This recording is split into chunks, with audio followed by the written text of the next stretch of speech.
నమస్కారం ఘంటారావానికి స్వాగతం. ముందుగా ప్రధాన అంశాలు. పెట్రోల్, డీజిల్, గ్యాస్ ధరలు పెరిగే అవకాశం. కేంద్ర ప్రభుత్వ ఉన్నతాధికారులు వెల్లడి.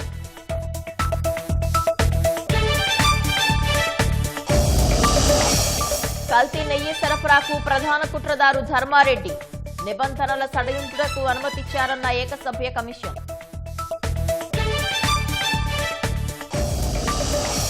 ప్రొద్దుటూరులో పాదచారులపైకి దూసుకెళ్లిన ట్రాక్టర్. ప్రమాదంలో 2 మృతి, ఒకరికి తీవ్ర గాయాలు.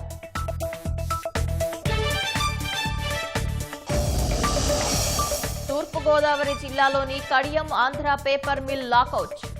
యాజమాన్యం సందేశాలతో ఉద్యోగుల్లో ఆందోళన. ఇరాన్ పాలకులు మురుగు కాలువలోని ఎలుకలన్న యుఎస్ ఆర్థిక మంత్రి. యుద్ధంలో ఓటమి బాధతోనే అమెరికా అరుస్తోందని టెహ్రాన్ ఎద్దేవా. తిరుమల శ్రీవారి లడ్డూ ప్రసాదానికి సంబంధించి కల్తీ నెయ్యి సరఫరాకు నాటి ఈవో ధర్మారెడ్డే ప్రధాన కారకుడని ఏకసభ్య కమిషన్ కుండబద్దలు కొట్టింది. టెండర్ నిబంధనలు సడలించడానికి అనుమతినిచ్చింది ఆయనేనని తేల్చి చెప్పింది.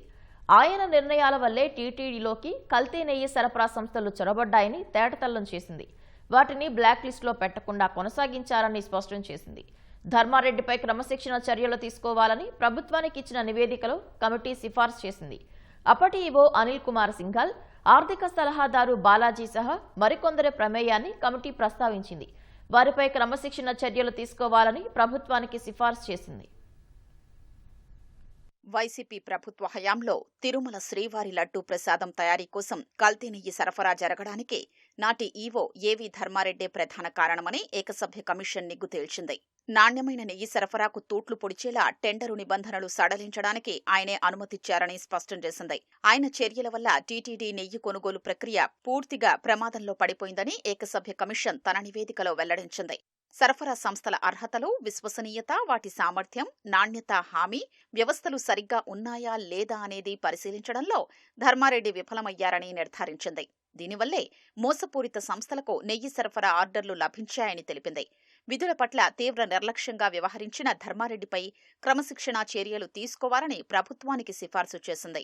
ఈ మేరకు విశ్రాంత ఐఏఎస్ అధికారి దినేష్ కుమార్ నేతృత్వంలోని ఏకసభ్య కమిషన్ తాజాగా ప్రభుత్వానికి నివేదిక సమర్పించింది. అప్పట్లో ఈవోగా పనిచేసిన అనిల్ కుమార్ సింఘాల్, ఆర్థిక సలహాదారు, చీఫ్ అకౌంటింగ్ అధికారిగా బాధ్యతలు నిర్వహించిన బాలాజీ, ప్రొక్యూర్మెంట్ జీఎంలో పి జగదీశ్వరరెడ్డి, ఆర్ఎస్ఎస్పి సుబ్రహ్మణ్యం, నెయ్యి నిపుణుడు బి సురేంద్రనాథ్, డైరీ నిపుణుడు ఎం విజయ్ భాస్కర్ రెడ్డిల చర్యలు కల్తీ నెయ్యి సరఫరాకు ఎలా కారణమయ్యాయో కూడా నివేదికలో వివరించింది. వారిలో కొందరిపై క్రమశిక్షణా చర్యలు తీసుకోవాలని ప్రభుత్వానికి సూచించింది.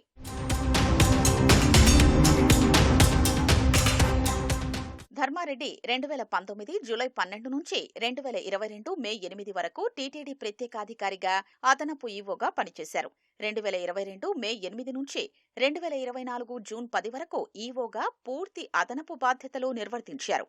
ఈ హోదాల్లో ఆయన తీసుకున్న నిర్ణయాలు, చర్యలే అక్రమాలకు కారణమయ్యాయని ఏకసభ్య కమిషన్ నివేదికలో పేర్కొంది.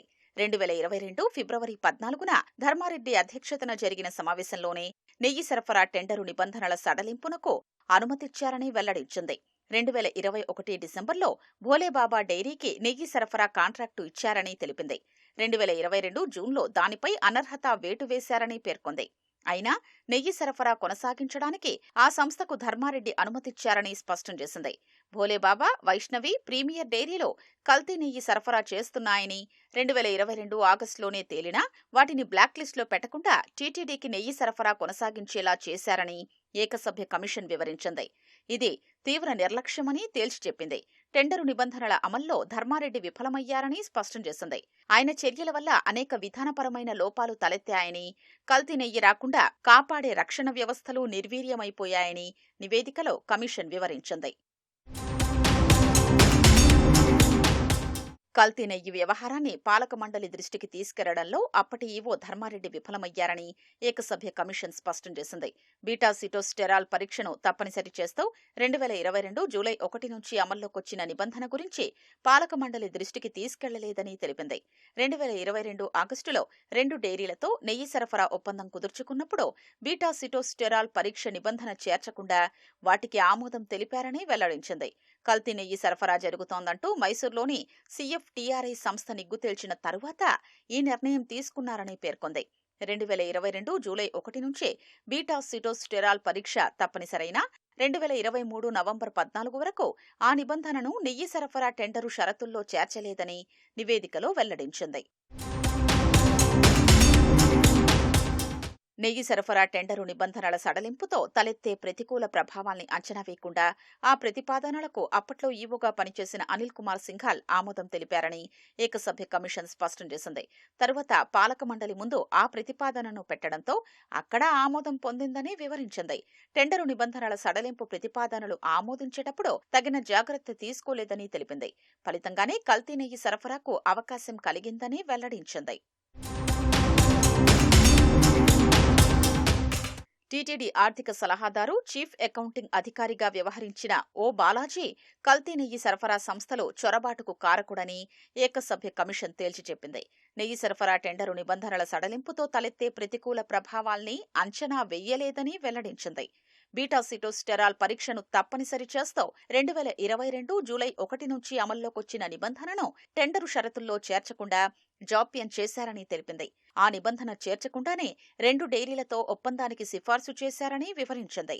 రివర్స్ ఆక్షన్ తర్వాత లేఖల ద్వారా ధరలు తగ్గించినా అలాంటి టెండర్లను తిరస్కరించకుండా టెండర్లు ఆమోదించారని సిఫార్సు చేశారని పేర్కొంది. ఉల్లంఘనకు సహకరించారని నిర్ధారించింది. అతి తక్కువ ధరకు నెయ్యి సరఫరా చేస్తామంటూ వచ్చిన బిడ్లను పక్కాగా పరిశీలించకుండా ఆమోదించారని స్పష్టం చేసింది. తీవ్ర నిర్లక్ష్యంగా వ్యవహరించిన బాలాజీపై క్రమశిక్షణా చర్యలు తీసుకోవాలని ప్రభుత్వానికి కమిషన్ సిఫార్సు చేసింది. 2018 మే 17 నుంచి 2020 మే 13 వరకు ప్రొక్యూర్మెంట్ విభాగం జనరల్ మేనేజర్గా పనిచేసిన పి. జగదీశ్వరరెడ్డి నెయ్యి సరఫరా టెండరు నిబంధనలు సడలించిన కమిటీలో సభ్యుడు. తగిన కారణాలు లేకుండానే టెండరు నిబంధనలు సడలించాలని ఆయన సిఫార్సు చేసినట్లు ఏకసభ్య కమిషన్ తన నివేదికలో తెలిపింది. ఆ ప్రతిపాదనను ఈవో ఆమోదానికి పంపించారని వెల్లడించింది. RSSV సుబ్రహ్మణ్యం 2020 మే 13 నుంచి 2023 మే 1 వరకు ప్రొక్యూర్మెంట్ విభాగం జీఎంగా పనిచేశారు. టీటీడీకి కల్తీ నెయ్యి సరఫరా జరుగుతోందని CFTRI నివేదికలో వెల్లడైనా దాన్ని సుబ్రహ్మణ్యం, ఈవో పాలక మండలి దృష్టికి తీసుకురాలేదని, ఫైల్ను దాచిపెట్టారని వివరించింది. భోలేబాబా, ప్రీమియర్, వైష్ణవి డైరీలు సరఫరా చేస్తున్న నెయ్యిలో కల్తీ ఉన్నట్లు CFTRI నివేదికలో నిగ్గు తేలిన తర్వాత కూడా వాటిపైన ఎలాంటి చర్యలు తీసుకోలేదని తెలిపింది. ఆయన తీవ్రమైన దుష్ప్రవర్తనకు సంబంధించిన శాఖాపరమైన చర్యలు తీసుకోవాలని సూచించింది. నెయ్యి సరఫరా టెండరు నిబంధనల్ని పటిష్టం చేయడంలోనూ తరువాత వాటిని పూర్తిగా సడలించడంలోనూ నెయ్యి నిపుణుడైన బి. సురేంద్రనాథ్ పాత్ర ఉందని కమిషన్ తేల్చింది. కల్తీ నెయ్యి సరఫరాదారులతో చేతులు కలిపి వారి వినతి మేరకు బీటా సిటోస్టెరాల్ పరీక్షకు మినహాయింపు ఇవ్వాలని సిఫార్సు చేశారని వెల్లడించింది. తద్వారా కల్తీ నెయ్యి సరఫరా కొనసాగడానికి దోహదపడ్డారని తెలిపింది. ప్లాంటు తనిఖీ బృందం సభ్యుడిగా తన బాధ్యతల్ని నిష్పక్షపాతంగా నిర్వహించలేదని స్పష్టం చేసింది. డైరీ నిపుణుడైన ఎం. విజయభాస్కర్ రెడ్డి బీటా సిటోస్టెరాల్ పరీక్ష తప్పనిసరి అన్న నిబంధన అమలు చేయడంలో విఫలమయ్యారని కమిషన్ వెల్లడించింది. ప్లాంటు తనిఖీ బృంద సభ్యుడిగా తన బాధ్యతల్ని నిష్పక్షపాతంగా నిర్వహించలేదని స్పష్టం చేసింది. ప్రొక్యూర్మెంట్ జీఎంల కంటే కింది స్థాయి అధికారుల పాత్రపైన సిట్ అభియోగ పత్రంలో వివరించింది. దాని ఆధారంగా వారిపై క్రమశిక్షణా చర్యలు తీసుకోవాలని ప్రభుత్వానికి సిఫార్సు చేసింది. టీటీడీ కల్తీ నెయ్యి సరఫరాకు అవసరమైన పరిస్థితులను అప్పటి కొనుగోలు కమిటీయే కల్పించిందని విశ్రాంత IAS అధికారి దినేష్ కుమార్ కమిటీ పేర్కొంది. టీటీడీకి కల్తీ నెయ్యి సరఫరా, వినియోగం సరఫరాదారుల తప్పిదమే కాదు, నిబంధనల రూపకల్పన, మదింపు దశలో పరిపాలనాపరమైన వైఫల్యాన్ని సూచిస్తోందని నివేదికలో పేర్కొంది. టెండర్ నిబంధనల్ని సడలించేందుకు కొనుగోలు కమిటీ ఏకపక్షంగా ఆమోదం తెలిపిందని, దానివల్ల తలెత్తే అనర్థాల్ని దృష్టిలో పెట్టుకోలేదని తెలిపింది. కొనుగోలు కమిటీ సభ్యులైన Chevireddy Bhaskar Reddy, Bhumana Karunakar Reddy, M. Ramulu, TTD chief accounts officer O Balaji సమావేశమై టెండర్ నిబంధనల సవరణకు ఆమోదముద్ర వేశారని తెలిపింది. టెండర్ నిబంధనలు సవరించేందుకు వేసిన కమిటీలోని సభ్యులు గాని, కొనుగోలు కమిటీ కన్వీనర్ అయిన జనరల్ మేనేజర్ గాని లేకుండానే ఆ 4 సభ్యులు కూర్చొని నిర్ణయం తీసేసుకున్నారని వెల్లడించింది. ముఖ్యమంత్రి చంద్రబాబు, ఉప ముఖ్యమంత్రి పవన్ కళ్యాణ్ల భేటీ నేడు హైదరాబాద్లో జరగనుంది. సాయంత్రం పవన్ కళ్యాణ్ నివాసానికి వెళ్లి ఆయన్ని ముఖ్యమంత్రి పరామర్శించనున్నారు. ఇటీవల శస్త్రచికిత్స చేయించుకున్న పవన్ కళ్యాణ్ హైదరాబాద్లోని నివాసంలో విశ్రాంతి తీసుకుంటున్నారు. ఇటీవల మృతి చెందిన ప్రముఖ పారిశ్రామికవేత్త జిఎన్ నాయుడు నివాసానికి వెళ్లి ఆయన కుటుంబ సభ్యుల్ని కూడా ముఖ్యమంత్రి చంద్రబాబు పరామర్శించనున్నారు. కడప జిల్లా ప్రొద్దుటూరులో రోడ్ ప్రమాదం జరిగింది. కూలీ పనులు ముగించుకుని ఇంటికి వెళ్తున్న ముగ్గురిపై ట్రాక్టర్ దూసుకెళ్లింది. ప్రమాదంలో 2 మృతి చెందగా ఒకరికి తీవ్ర గాయాలయ్యాయి. మృతులు నంద్యాలకు చెందిన షరీఫ్, కడపకు చెందిన నరసింహులుగా గుర్తించారు. క్షతగాత్రుడైన ఇమాంను ఆసుపత్రికి తరలించారు. మేము టైల్స్ పని చేయడానికి పొద్దుటూరు వచ్చాము. ఒక పిల్లోడు చాలమారి పిల్లోడు షరీఫ్ అని, ఇంకో పిల్లోడు మామూలుగా తమ్ముడు అని పిలిచి ఆ పిల్లని పెట్టి పనికి వస్తుంటాడు. 4 రోజుల నుంచి వస్తాను, సెలవులు స్కూల్ ఇచ్చానని, ఇంట్లో ఇబ్బంది ఉందని. ఇంకా ఇంటికి బయలుదేరేటప్పుడు స్టార్ట్ వచ్చి ఆ 3 పిల్లోడు ఎప్పుడు వచ్చినాడో ఇచ్చాడు నాకు అస్సలు గుర్తులేదు. నేను కూడా కింద పడిపోయి కంపులో చేరుకున్నా. నేను పడిపోయిన ఇంటిలో నాకు ఊపిరి రాలేదు. ఇక్కడ మొత్తం నొప్పి ఊపిరి ఇలా రుద్దుకున్నాను. ఇలా రుద్దుకున్న తర్వాత ఇంకా నాకు రక్తం కారిపోతే ఇంకా పిల్లలు లేపుతున్నా. ఇంకా రోడ్డు పైన కాపాడండి కాపాడండి అంటాను అందరికీ. ఇంకా ఆ ట్రాక్టర్ వచ్చి ఇలా తింటారు. 2 ట్రాక్టర్లు ఓన్లీ ముందరనే ఉంది, వెనకాల ట్యాలీ లేదు, అది మొత్తం ఇంజనే ఉంది దాన్ని. ట్రాక్టర్ రోడ్డు నేను తలకాయ తిప్పేలోపు గుద్దినాడు. ఇంకా మనకి నేను పడిపోయి ఇంకా నాకు ఏం అర్థం కాలేదు. మొత్తం రక్తం కారిపోయినా, మొత్తం కారిపోతుంది. అసలు ఈ చెయ్యి వేయలేకపోతుంది. మొత్తం నా పిల్లలు బతుకుంటే బాగుండేది సార్. నాకు వాళ్ళు బతుకుని అనుకునే సార్. అసలు చాలా సైడ్కి ఆపినాం, మేము మట్టిలో ఆపుకున్నాం సార్ బండి కూడా. ప్రకాశం జిల్లా అర్ధవీడు మండలం నాగులవరంలో గ్యాస్ సిలిండర్ పేలి ఓ ఇంట్లో మంటలు చెలరేగాయి. తోట శ్రీనివాసు అనే వ్యక్తికి చెందిన ఇంట్లో గ్యాస్ పొయ్యి వెలిగించగా మంటలు చెలరేగాయి. అప్రమత్తమైన శ్రీనివాసులు వెంటనే ఇంటి నుంచి బయటకు వెళ్లిపోయారు. క్షణాల్లోనే సిలిండర్కు మంటలు వ్యాపించడంతో అది పేలిపోయింది. మంటల్లో ఇల్లు దగ్ధమైంది. ప్రమాదంలో ఇంట్లోని సామాగ్రి, ఆభరణాలు, నగదు దగ్ధమయ్యాయి. అగ్నిమాపక సిబ్బంది మంటలను అదుపు చేశారు. విజయవాడలోని దుర్గగుడిలో శుక్రవారం రాత్రి విద్యుత్ అంతరాయం నెలకొంది. దాదాపు 15 నిమిషాల పాటు విద్యుత్ సరఫరా నిలిచిపోయింది. ఆటోమేటిక్ జనరేటర్లు పనిచేయలేదు. సిబ్బంది వెంటనే జనరేటర్ను అందుబాటులోకి తీసుకురాలేదు. దీంతో భక్తులు కాసేపు ఆందోళన చెందారు. ఈవో సీనా నాయక్ దేవస్థాన అభివృద్ధిపై దృష్టి సారించి ఎప్పటికప్పుడు ఆకస్మిక తనిఖీలు చేస్తున్నా సిబ్బందిలో మార్పు రావట్లేదనే ఆరోపణలు వినిపిస్తున్నాయి. అల్లూరి సీతారామరాజు జిల్లా రావికమతం మండలం జెడ్ జోగంపేట గ్రామంలో 20 కుటుంబాలకు విద్యుత్ సరఫరా నిలిపివేశారని గిరిజనులు కొవ్వొత్తులతో నిరసన చేశారు. సబ్సిడీ ఉన్న విద్యుత్ కనెక్షన్లు తీసేస్తున్నారని ఆవేదన వ్యక్తం చేశారు.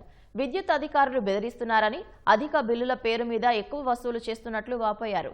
కట్ చేసిన కనెక్షన్ వెంటనే పునరుద్ధరణ చేయాలని, లేకపోతే సీఎండీ కార్యాలయం వద్ద ఆందోళన నిర్వహిస్తామని స్థానిక గిరిజనులు డిమాండ్ చేశారు.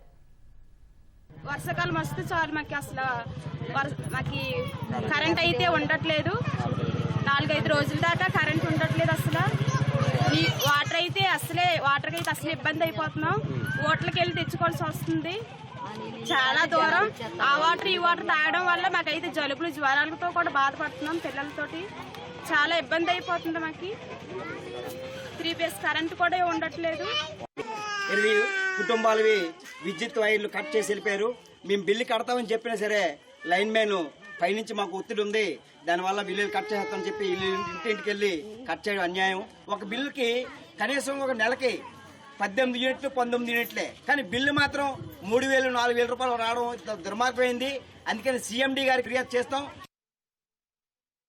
అల్లూరి సీతారామరాజు జిల్లా పాడేరులో ఈదురుగాలులతో కూడిన భారీ వర్షం కురిసింది. పెదబయలు మండలం గిన్నెలకోట పంచాయతీ, మెట్టగూడ, బొంజంగి గ్రామాల్లో విద్యుత్ స్తంభాలు నేలకొరిగాయి.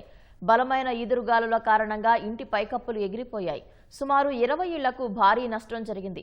షెల్టర్ లేక ఇబ్బందులు పడుతున్నట్లు స్థానికులు ఆవేదన వ్యక్తం చేస్తున్నారు. ఆర్థికంగా ఆదుకోవాలని ప్రభుత్వాన్ని కోరుతున్నారు. 10వ తరగతిలో ఉత్తీర్ణత సాధించిన విద్యార్థులకు ఉప ముఖ్యమంత్రి పవన్ కళ్యాణ్ శుభాకాంక్షలు తెలిపారు. గతేడాదితో పోలిస్తే ఈసారి ఉత్తీర్ణత శాతం సుమారు 4% పైగా పెరగటం సీఎం చంద్రబాబు నాయకత్వంలోని కూటమి ప్రభుత్వం విద్యాశాఖలో తీసుకొస్తున్న సంస్కరణలకు నిదర్శనమన్నారు. విద్యాశాఖ మంత్రిగా లోకేష్ అమలు చేస్తున్న ప్రణాళికలు ప్రశంసనీయమని కొనియాడారు. మెగా పేరెంట్ టీచర్స్ మీట్, పరీక్షలకు ముందు తీసుకొచ్చిన 100 రోజుల ప్రణాళిక వంటివి అద్భుత ఫలితాలకు దోహదపడ్డాయని తెలిపారు. ప్రభుత్వ యాజమాన్య పాఠశాలల్లో గతేడాది 72.8% ఉత్తీర్ణత సాధించగా అది ఈసారి 73.89కి పెరిగిందని, ఈ అద్భుత విజయం వెనుక ఉన్న ఉపాధ్యాయులు, విద్యాశాఖ అధికారులకు అభినందనలు తెలిపారు.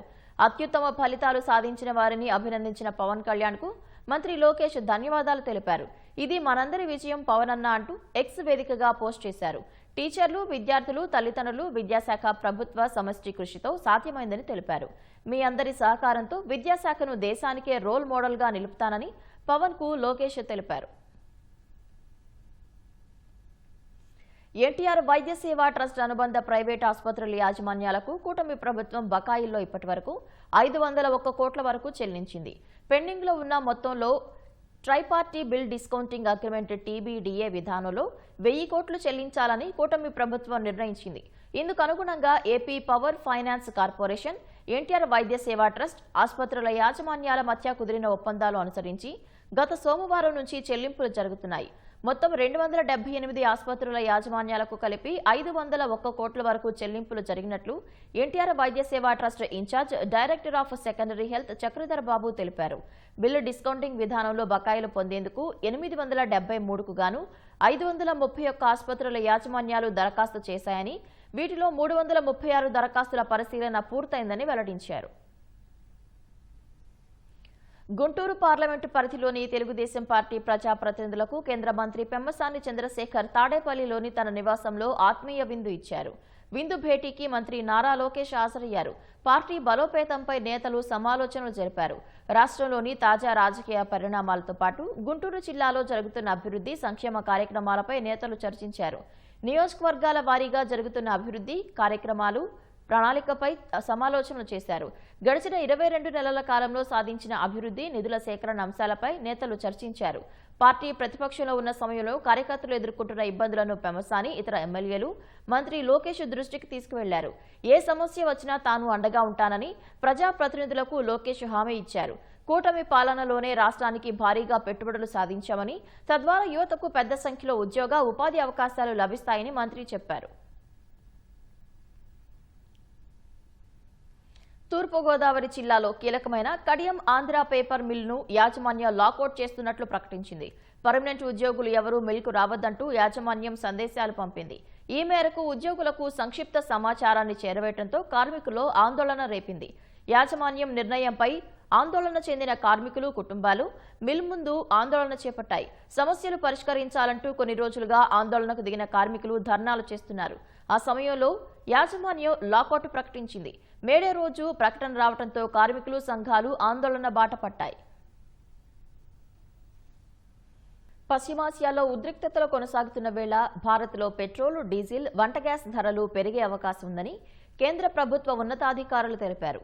పెట్రోల్, డీజిల్పై లీటరుకు 4 నుంచి 5 రూపాయల వరకు, గృహ వినియోగ వంట గ్యాస్ సిలిండర్పై 40 నుంచి 50 రూపాయల వరకు పెరిగే అవకాశం ఉందని పేర్కొన్నారు.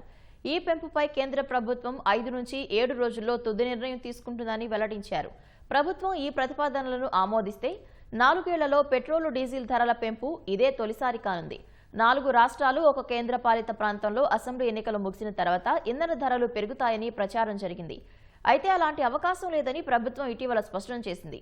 కానీ ఉద్రిక్తతల వల్ల సరఫరాకు అంతరాయం, రవాణా నష్టాలు, దీర్ఘకాలిక అస్థిరతపై ఆందోళనలు ఇటీవలి వారాల్లో ముడి చమురు ధరల్ని భారీగా పెంచాయి. ఫలితంగా ఆయిల్ మార్కెటింగ్ కంపెనీలకు ముడిసరుకు ఖర్చులు పెరిగి అవి నష్టపోతున్నాయి.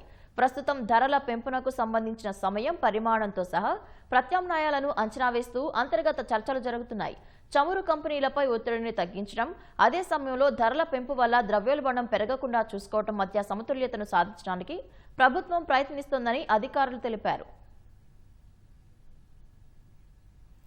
జాతీయ విపత్తు నిర్వహణ సంస్థ NDMA దేశవ్యాప్తంగా అత్యవసర హెచ్చరికల వ్యవస్థను మరింత బలోపేతం చేసే దిశగా అడుగులు వేస్తోంది.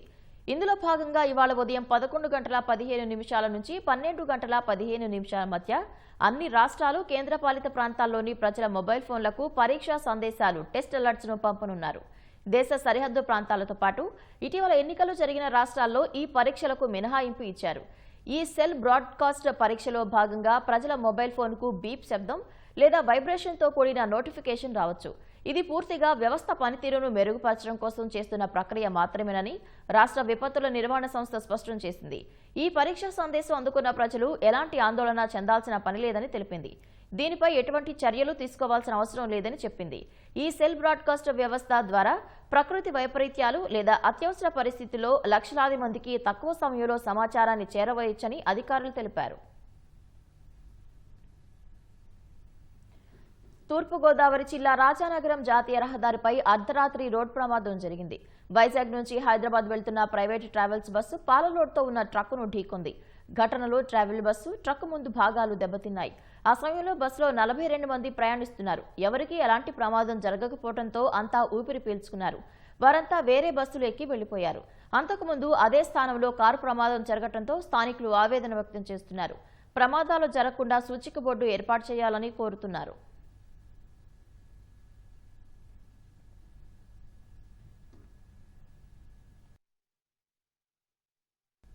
ఇరాన్ పాలకులు మురుగు కాలవలోని ఎలుకలు అని అమెరికా ఆర్థిక మంత్రి స్కాట్ బెసెంట్ తీవ్ర వ్యాఖ్యలు చేశారు. హర్ముజ్ జలసంధిపై అమెరికాకు పూర్తి నియంత్రణ ఉందని బెసెంట్ తెలిపారు. ఇరాన్లో అమెరికన్ డాలర్ల కొరత తీవ్రంగా ఉందని, అక్కడ ఆహారం, ఇంధనం, రేషనింగ్ అమలవుతోందని వివరించారు. హర్ముజ్లో స్వేచ్ఛాయుత నౌకా రవాణాను పునరుద్ధరించే వరకు తమ దిగ్బంధం కొనసాగుతుందన్నారు.